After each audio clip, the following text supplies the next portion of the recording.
Здравейте хора, сега ще ви покажа програма за правене на колажи. И ето това тук е тя.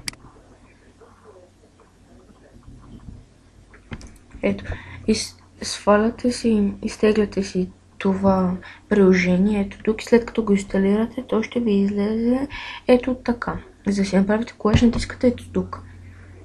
Но ще чакайте малко да ви зареди.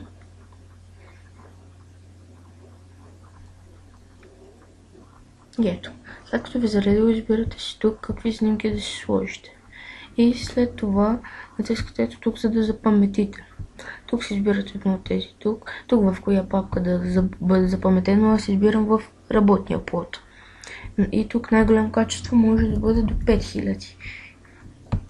Ето тук също се избират, аз на това обикновено ги сваля. Но имам снимка с такова име, затова в момента няма да си стеглим тази снимка. Ето тук има по много начини снимки. Ето тук така и ето тук също. И тук ви излезат снимките, които сте сложили. Ето например ето така. Сега ще сложа тук 3 снимки, за да ви покажа. Само да. Ето например. И ето колкото повече снимки си, тук ви излизат повече снимки. И ето тук си избирате. Тук това. И ето така.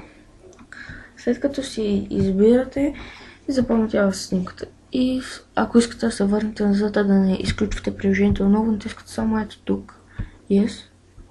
Не искам да се върна. И ето това ви връща тук. Добре хора, все пак благодаря ви, че гледахте това видео. Линк към сайта за изтегляне на това приложение ще има в описанието под видеото. Все пак надявам се да ви е харесало. Чао!